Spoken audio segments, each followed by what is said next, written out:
రేవంత్ రెడ్డి గారు వచ్చిన 18 నెలల లోపలే ఎన్నో కార్యక్రమాలు ఆయన చేస్తా ఉన్నాడు.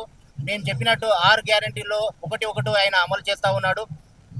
గత ప్రభుత్వం లక్షల కోట్లు అప్పు చేసినప్పటికీ కూడా వాటిని అధిగమిస్తూ తనదైన శైలి లోపల ఈరోజు రేవంత్ రెడ్డి గారి ప్రభుత్వంలో ప్రజాపాలనలో ప్రజలందరూ సుఖ సంతోషంతో ఉన్నారు.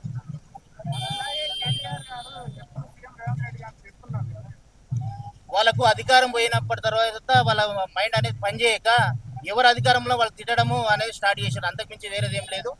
ప్రజల మద్దతు కాంగ్రెస్ ప్రభుత్వానికి ఉంది, రేవంత్ రెడ్డి గారికి మద్దతు ఉంది. వీళ్ళు ఎన్ని విమర్శలు చేసినప్పటికీ కూడా ఆయన విమర్శలని పట్టించుకోకుండా ప్రజాపాలమైన దృష్టి పెట్టి ఈరోజు ఎన్నో కార్యక్రమాలు చేస్తూ ఉన్నాడు.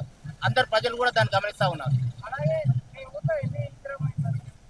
మా ఊళ్ళో బూత్కు 12 ఇండ్లు మొదటి విడతలో వచ్చినాయి. కాన్స్టిట్యూన్స్ వైగా 3,500 ఇల్లు ఇచ్చాడు. మళ్ళీ ఇప్పుడు సెకండ్ విడతలో మళ్ళీ 3,500 ఇళ్ళు ఇవ్వడానికి మళ్ళీ అప్లికేషన్ కూడా తీసుకోవడం జరుగుతుంది. అయ్యింది.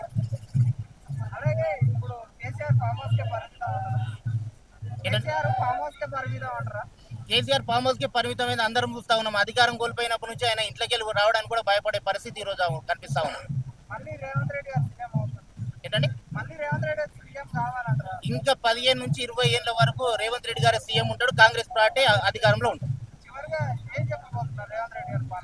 రేవంత్ రెడ్డి గారు ఆయన ఒక నిష్పక్షపాతంగా కుల మత విభేదాలు లేకుండా ఒక మంచి పరిపాలన అందిస్తా ఉన్నాడు.